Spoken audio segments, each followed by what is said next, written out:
Olá, seja muito bem-vindo, bem-vinda e bem-vinde ao Câmara Rio Especial Notícia Preta. Eu sou Thaís Bernardes e hoje a gente vai falar sobre o cenário artístico e criativo do Rio de Janeiro. E para bater esse papo comigo, eu recebo aqui no estúdio 3 convidados.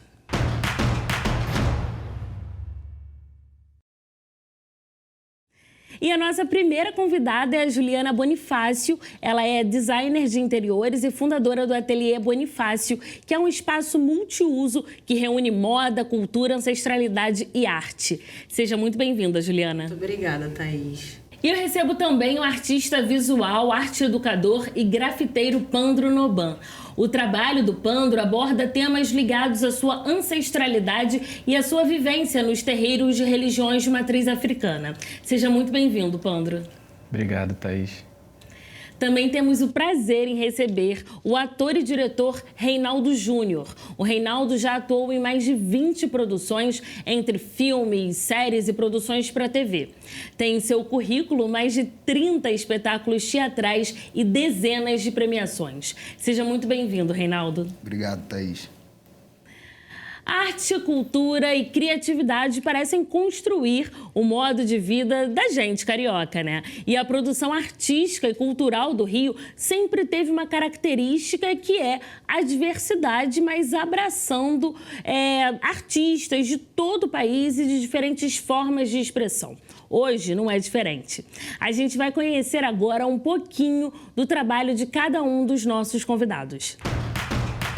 Juliana Bonifácio é designer de interiores, mãe e fundadora do Ateliê Bonifácio, espaço fundado em 2017, que reúne moda, arte e cultura, recebendo artistas plásticos, músicos, modelos, fotógrafos e novos criadores.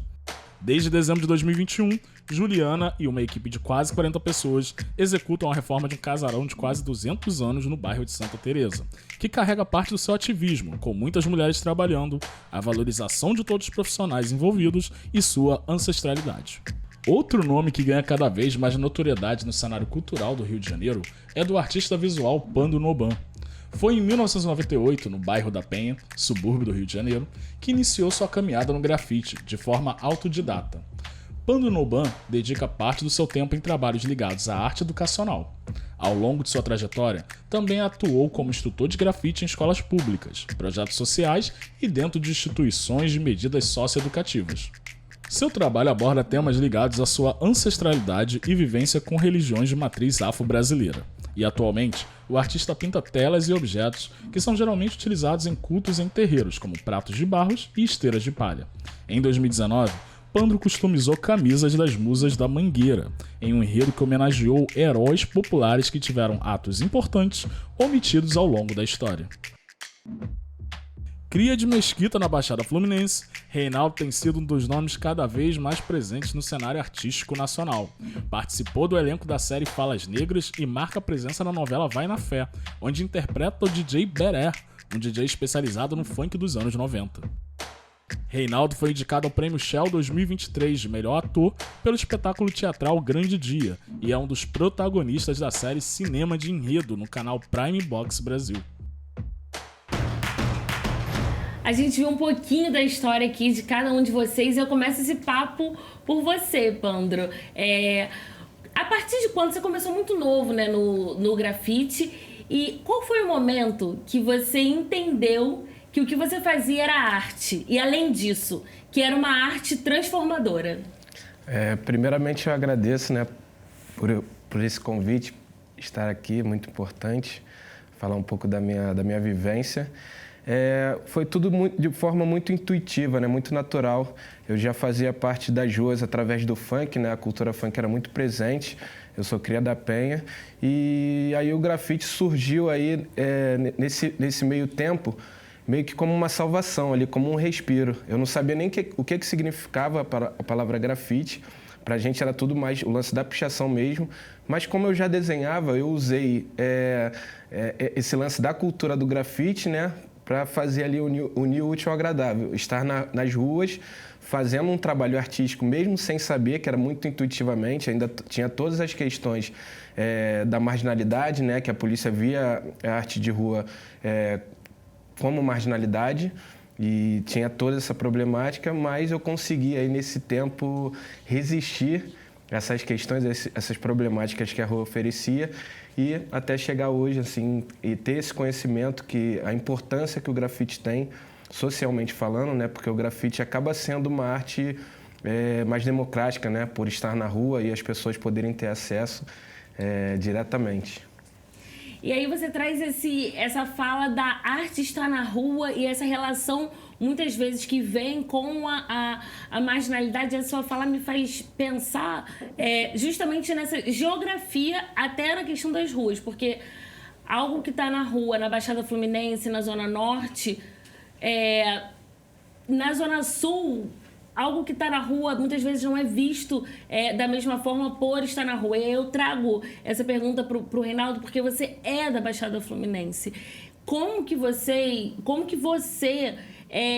vivenciou a sua arte, que também passa pela rua, dentro desse espaço geográfico onde você estava inserido, e como que você conseguiu ir além desse espaço geográfico que você estava inserido nessa cidade?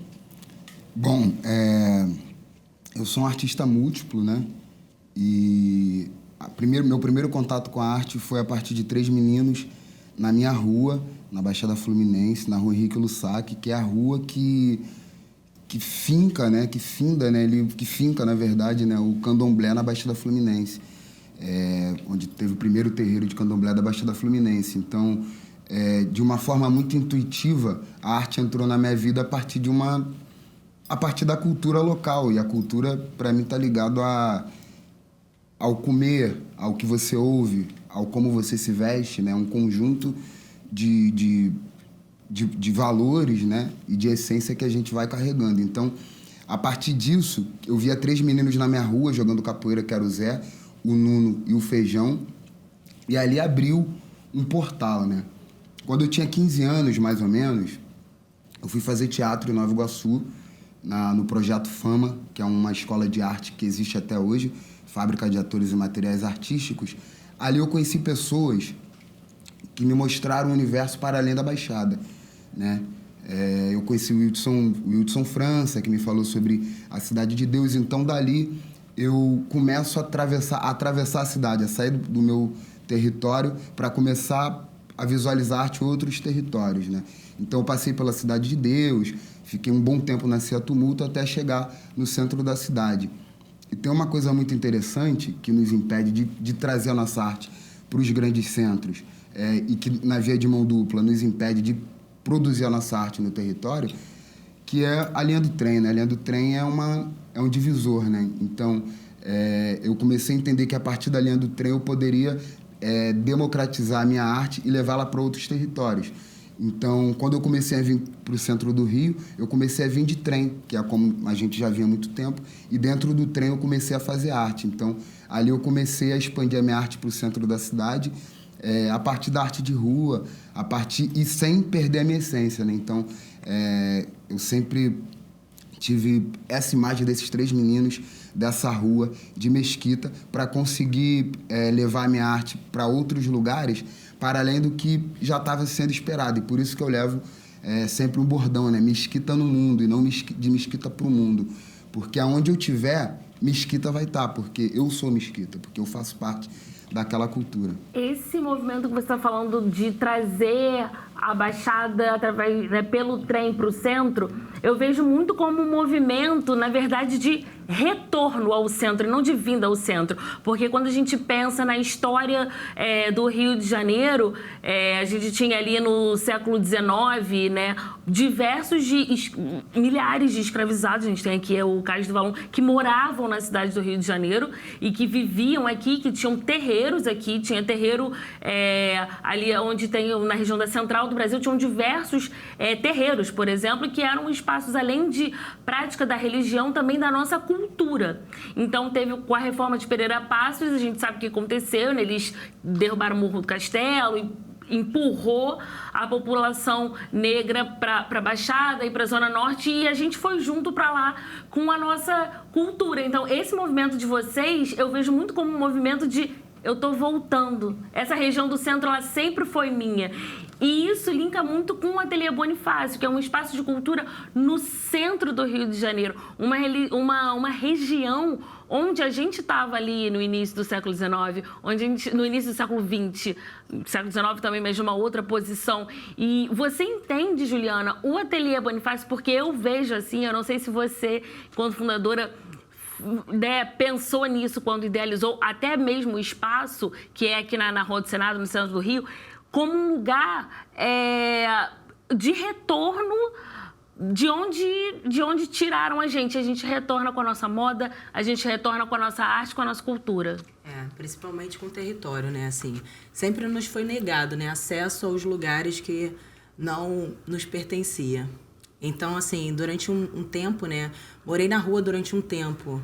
E minha mãe sempre optou por morar em Copacabana, que ela falava assim, cara, tudo isso aqui é nosso. Então, questão territorial nunca foi uma barreira para mim, porque mesmo morando na rua, a gente se apropriava de onde a gente achava mais confortável.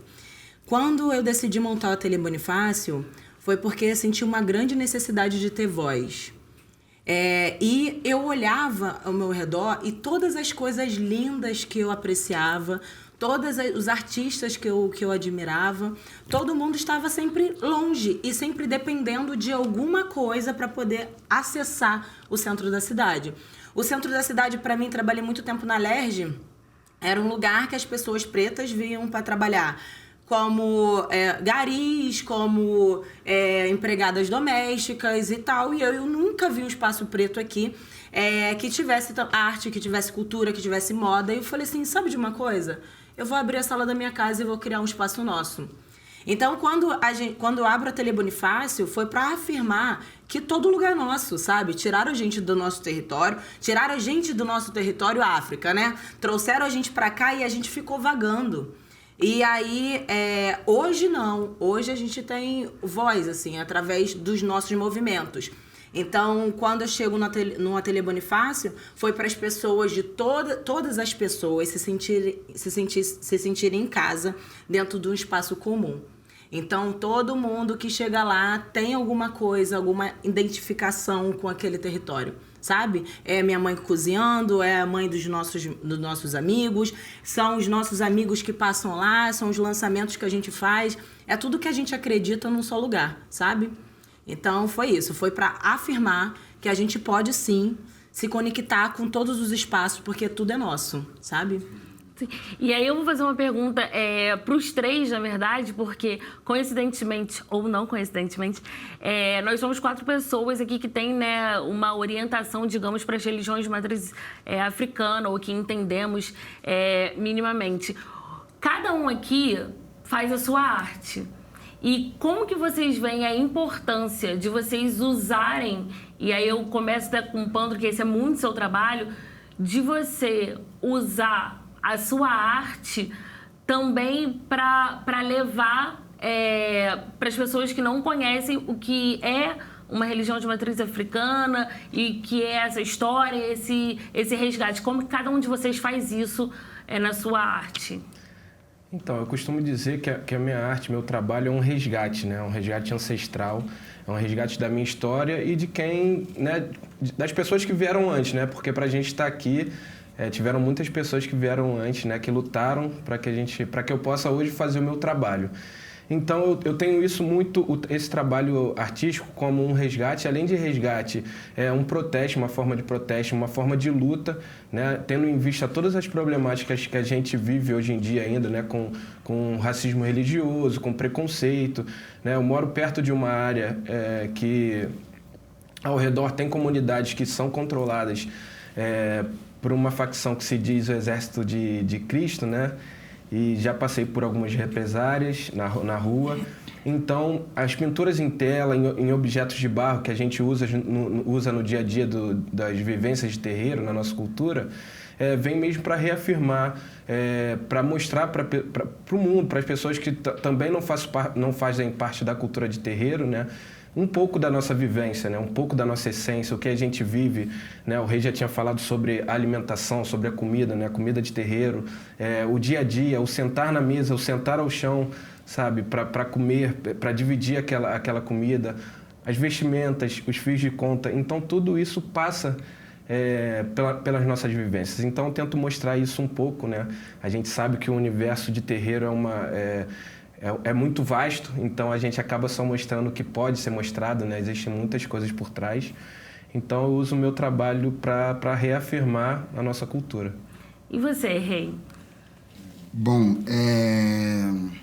o meu trabalho, ele é um trabalho que fala muito sobre memória, né? E como memória, eu cresci num quintal que sempre teve uma igreja e um terreiro de candomblé na frente do meu tio. E por muito tempo, a nossa cultura afro-brasileira, né, a cultura que são de origens de matrizes africanas, sempre foi muito demonizada.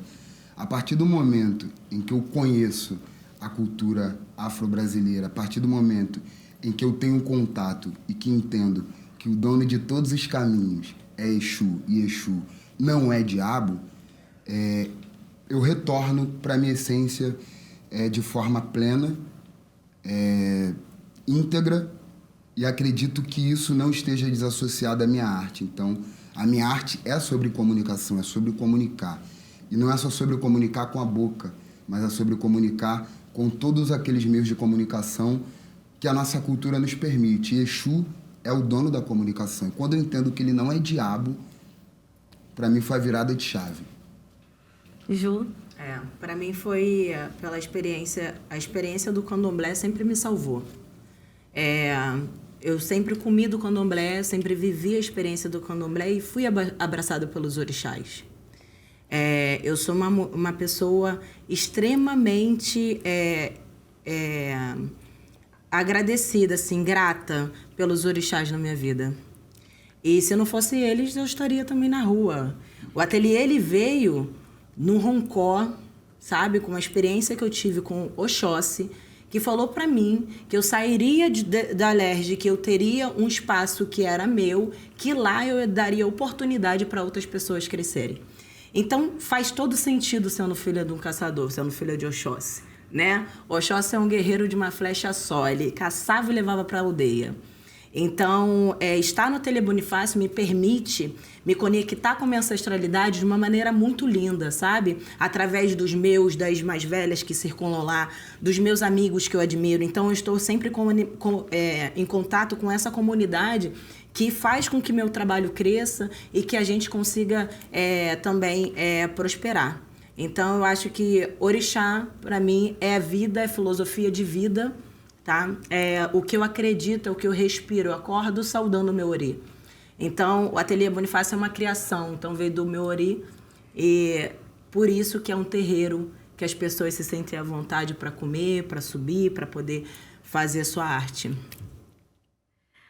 Pessoal, o Câmara Rio Debate Notícia Preta vai para um breve intervalo e a gente volta já já.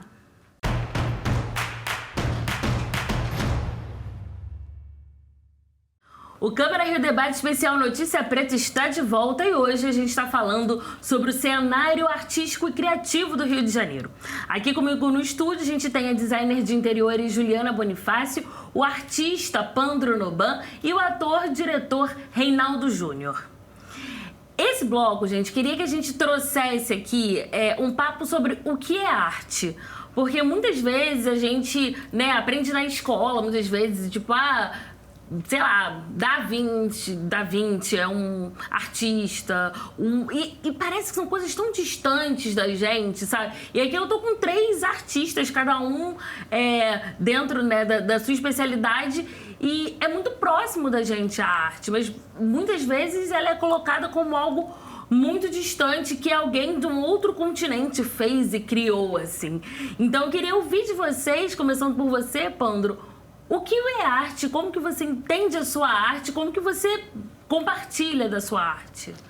Então, na minha concepção, né, o que eu entendo das minhas vivências, das minhas andanças, a arte, ela tem vários nichos, vários caminhos, né? Por exemplo, no terreiro.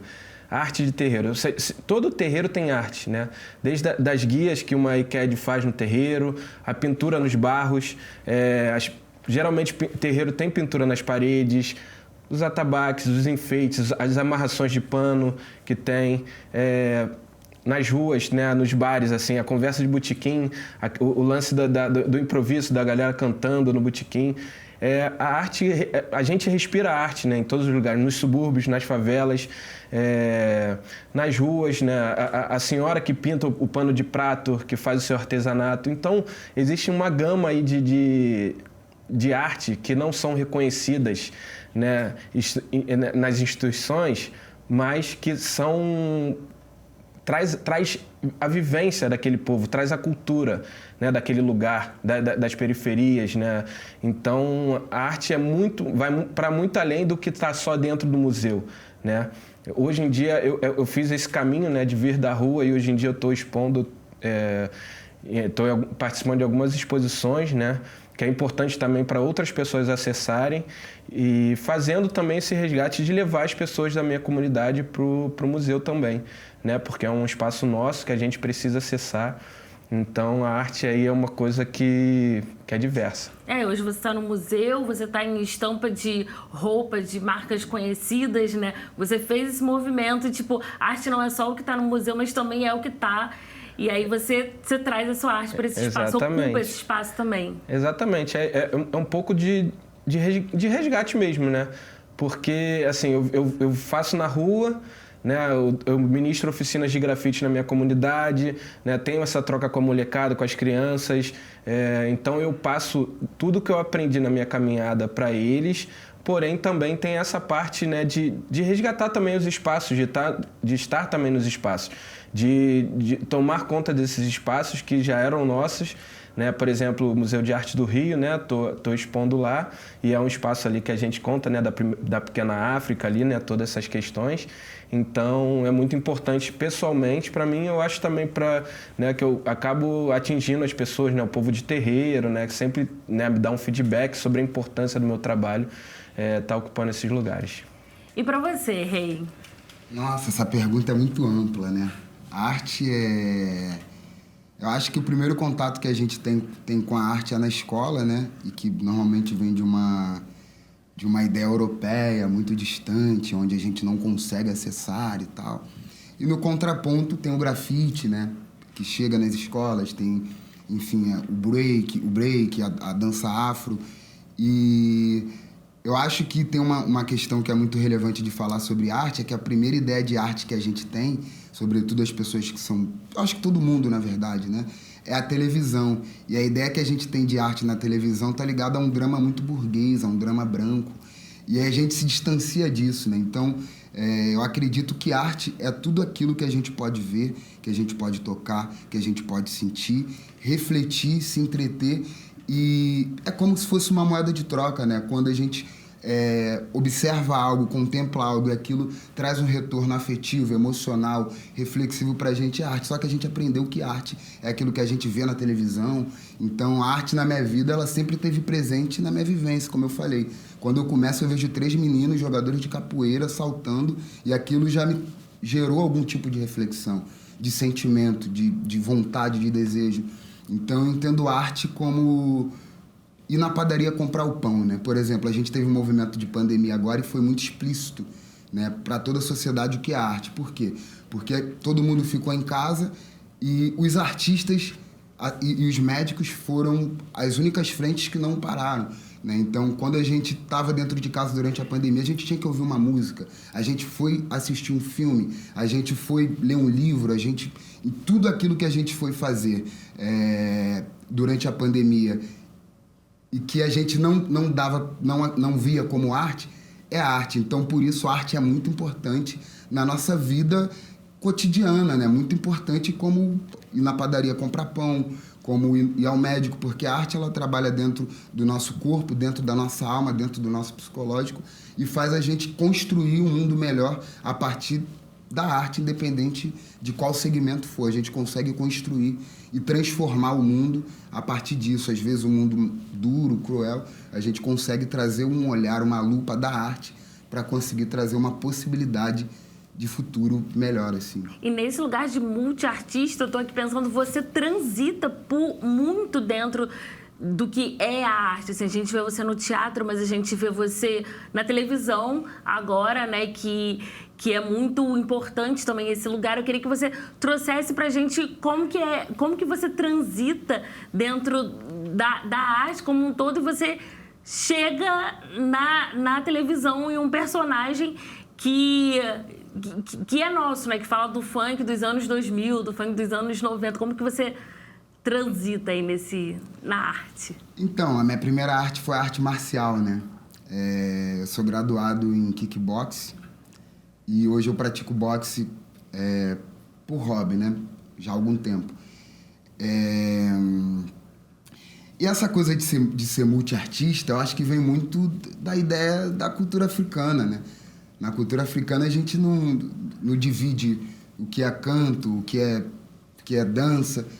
Tá tudo numa coisa só, né? Então eu acho que a minha ideia de ser multiartista e de conseguir transitar é porque também eu não fiz uma escola formal, né? Eu sou um autodidata, é muito importante dizer isso, que eu sou um autodidata, e que eu não tive esse enquadramento da academia, que disse que arte seria aquilo, o artista teria que fazer tal coisa. Então, assim como a cultura de terreiro, assim como as culturas de roda, assim como as culturas africanas, em que a gente começa com a arte na cozinha, né? Preparando o alimento, na preparação, depois você prepara a roda. Então, tá tudo sintonizado, tá tudo sincronizado. Quem criou isso de que, né, a arte ou a atuação é de um jeito, é de outro, foram os brancos. Para mim não tem divisão. A arte é uma coisa só. Dança, é música, é teatro, é poesia, é canto, é comida. A arte é uma coisa só. Isso que você traz, Rei, me faz muito... que você fala dessa arte do cotidiano, né? E dessas diferentes formas de arte. O Pandro também trouxe, né? Que a arte tá em tudo que a gente faz. E aí, Ju, eu trago para você porque você é designer de interiores. O seu trabalho também é uma arte. E muitas vezes ele é visto como arte, ele é entendido como arte? Não. O design de interiores não é entendido como arte, é entendido como uma técnica. Só que eu não acredito nisso, né? A gente trabalha com o sentimento das pessoas dentro da atmosfera dela do lar. Então, trabalha com sentidos. A primeira coisa que a gente faz é um briefing para poder entender o programa de necessidade dessas pessoas, que não é um programa de necessidade. É qual a luz que ela está precisando naquele momento, qual é a paleta de cores que vai ajudar ela no processo dela, de tudo, de evolução. Eu estou morando numa casa que é alugada, daqui a 5 anos eu preciso comprar minha casa. O que a gente vai colocar ali para poder aguçar esse espírito para que consiga, né, realizar, canalizar suas energias nas coisas que elas acreditam? Então, assim, o meu design de interiores é muito voltado pelas minhas experiências também no Candomblé. É sensitivo, né? É sensitivo. Eu trabalho primeiro com cor antes de qualquer coisa. Eu entro na casa e jogo a cor nas paredes e a partir disso a gente vai criar um mobiliário, um layout de onde vai ficar as coisas. Mas para mim eu considero sim o design de interiores como arte. A arte de viver bem, a arte de projetar uma vida melhor, sabe? A arte de ter um lar. Então eu acho que quando eu entro na casa das pessoas, eu entro para poder deixar ali um sentido melhor, assim. E todos vocês entram na casa das pessoas, né? A gente estava falando isso aqui fora das câmeras. O Pandro, ele tá dentro da minha casa diariamente. O Pandro mora comigo porque eu tenho as obras do Pandro, tipo, na minha casa. Você entra na minha casa todo dia quando eu ligo a televisão e eu vejo a novela.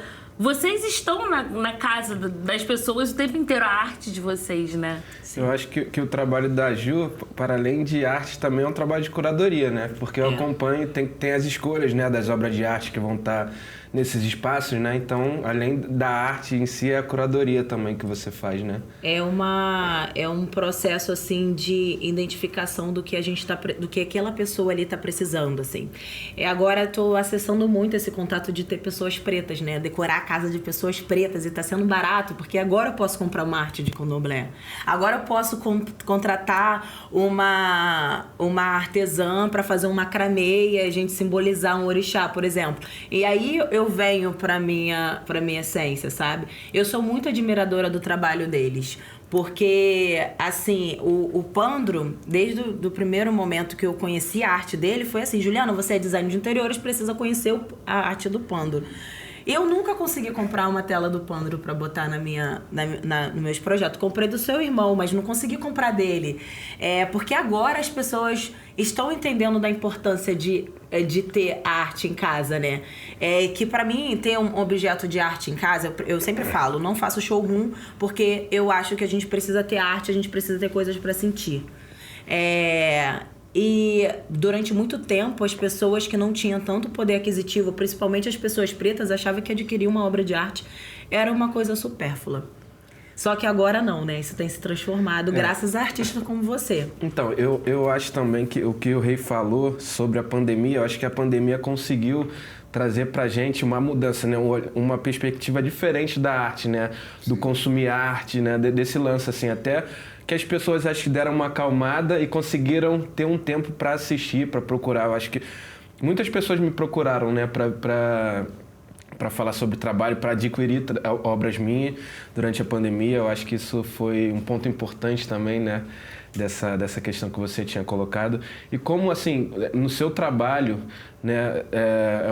Tem muito lance da consciência corporal, né? Você acostuma fazer algum tipo de ritual, assim? Você tem esse lance de liberar alguma coisa ou de pedir, né? Ter uma concentração?